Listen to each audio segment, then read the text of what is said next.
వాళ్ళు ఎంత బిజీగా ఉన్నా కానీ మేము ఈ కార్యక్రమం తీసుకుంటున్నప్పుడు వాళ్ళు మాకు వాళ్ళ సమయాన్ని ఇచ్చేసి వాళ్ళ సలహాలు సూచనలతో పాటు అనేక మందిని మాకు పరిచయం చేసి వీరందరినీ ఈ కార్యక్రమం మీద భాగస్వామ్యం చేయాలని పొద్దున పెద్దలు హరగోపాల్ సార్ గారే కానీ గంట చక్రపాణి సార్ కానీ ప్రొఫెసర్ చెన్నబశ్వయ్య గారే కానీ ఆర్థిక నిపుణులు నరసింహారెడ్డి గారు కానీ వాళ్ళు ఇచ్చిన అమూల్యమైన సందేశాలే కానీ వాళ్ళు ఇచ్చిన తోడ్పాటే కానీ చాలా మాకు ఆనందాన్ని ఇచ్చినాయి.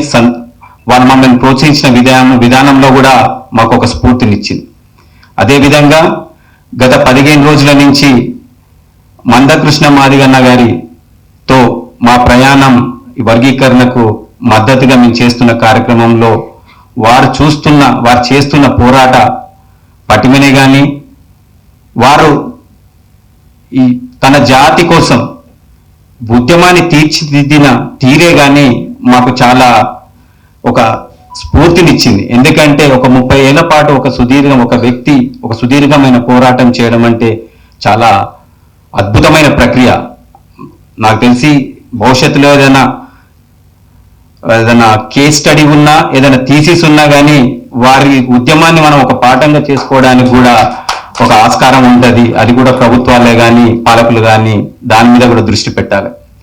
అదేవిధంగా అద్దంకి దయాకరణ గారు మేము ఏ కార్యక్రమం చేసినా పేద రెడ్ల పక్షాన పేద ఓసీ వర్గాల పక్షాన అనేక కార్యక్రమాలు చేసినప్పుడు వారు మద్దతు పలకడం కూడా చాలా అభినందనీయం. ఇవన్నీ కూడా రెడ్డి జాగృతి తన కులంలోని తన సామాజిక వర్గంలోని పేద వర్గాలకు కోసం పాటుపడుతుండేనే సమాజంలో అన్ని వర్గాలని సమన్వయం చేసుకుంటూ అన్ని వర్గాలని కలుపుకొని పోవాలని ఒక భావనతోటే ఈ రెడ్డి జాగృతిని స్థాపించడం జరిగింది. మేము ప్రారంభించినప్పుడు రెడ్లకు ఏమైంది, రెడ్లకు అన్ని ఉన్నాయి కదా, రిజర్వేషన్లు ఎందుకు, సంక్షేమ పథకాలు అన్నప్పుడు మేము మొట్టమొదటిగా అన్నలాంటి వాళ్ళని సంప్రదించే మా న్యాయమైన డిమాండ్కి మేము మద్దతు ఇవ్వాలన్నప్పుడు మందకృష్ణ మాదిగన్న గారు కానీ దయాకర్ అన్న గారే కానీ బీసీ సంఘం మార్కృష్ణ అన్న గారు కానీ ఏ రోజు నాడు కూడా వాళ్ళు నిరాకరించలేదు. తప్పకుండా న్యాయమైన డిమాండే మీరు మీ పేద వర్గాలకు అడుగుతున్నారు. మా పేద వర్గాల కోసం మేమేమైతే కొట్లాడుతున్నామో మీ పేద వర్గాల కోసం మీరు కూడా పోరాటం చేస్తున్నారు. న్యాయమైన డిమాండ్ అని వారు ఎల్లవేళలా మా వెన్నంటూ వండుకుంటూ మమ్మల్ని ప్రోత్సహించినారు. అందుకు వాళ్ళకి ఎప్పుడు సదా కృతజ్ఞతగా ఉంటాం. వారు ఇచ్చిన సూచనల మేరకు తప్పకుండా సమాజంలోని అన్ని వర్గాల పేద వర్గాల కోసం మేము తప్పకుండా కృషి చేస్తాం. ఈరోజు పొద్దున్న నుంచి చెప్పిన పెద్దల సూచనల ప్రకారం సలహాల ప్రకారం ఏదైతే రాజ్యాంగ స్ఫూర్తి ఉందో ఆ స్ఫూర్తిని భవిష్యత్ తరాలకు అందించే విధంగా ఈ రోజైతే మనం తీసుకున్న సమగ్ర సమన్విత ఆర్థిక అభివృద్ధి సదస్సు 2025లో మనం తీసుకున్న నిర్ణయాలను భవిష్యత్తులో మరింతగా దీన్ని ప్రజల చేతకు క్షేత్రస్థాయిలో కూడా తీసుకెళ్లి అన్ని వర్గాలకు ఈ స్ఫూర్తిని అందించే విధంగా ఫలాలు అన్ని వర్గాల పేదలకు అందే విధంగా తప్పకుండా రెడ్డి జాగృతి కృషి చేస్తుంది. రెడ్డి జాగృతి ఏ రాజకీయ పార్టీకి వ్యతిరేకంగా ఉండదు. రెడ్డి జాగృతి ఏ పార్టీకి అనుకూలంగా ఉండదు, ఏ వర్గానికి వ్యతిరేకంగా ఉండదు. అన్ని వర్గాల ప్రజల అభివృద్ధి మేము కోరుకుంటాం. తప్పకుండా ఆ వర్గాల పేద వర్గాల న్యాయమైన డిమాండ్ల కోసం తప్పకుండా వాళ్ళ వెంటంటూ తప్పకుండా ఉంటాం. ఎక్కడ మేము కుల వైష్మాలా కానీ మత విద్వేషాలా కానీ మాత్రం మేము ఎక్కడ రెచ్చగొట్టం.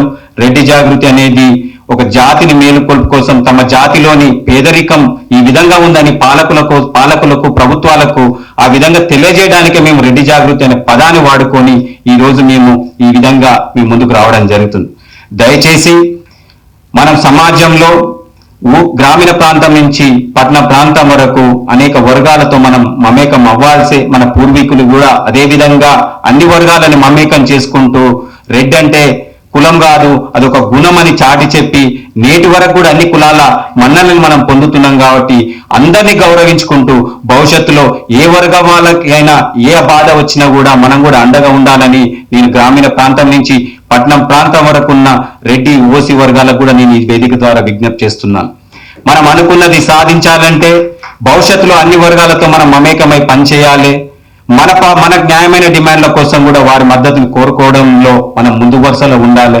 దయచేసి ఎక్కడ కుల దేశాలే గాని మత దేశాలే గాని ఎవరైనా రెచ్చగొట్టినా కూడా ఆ ప్రలోభాలకు పడి మనం సమాజంలో విచ్ఛిన్నం చేసే కార్యక్రమాలకు కాకుండా సమాజాన్ని మెచ్చుకునే విధంగా మెచ్చుకోని విధంగా వాళ్ళని మెప్పిస్తూ మనం ముందుకు పోవాలని నేను మరొకసారి పిలుపునిస్తూ మేము పిలవగానే మీ అమూల్యమైన సమయాన్ని ఈరోజు ఎన్నో శుభకార్యాలు ఉన్నా కూడా అన్ని వదులుకొని మీరు విచ్చేసిన ప్రతి ఒక్కరికి మరొకసారి కృతజ్ఞతలు తెలుపుకుంటూ తప్పకుండా మనం మరొక చారిత్రాత్మకమైన కార్యక్రమంతో మనం త్వరలో కలుసుకుందామని మీకు నా సెలవు తీసుకుంటున్నాను.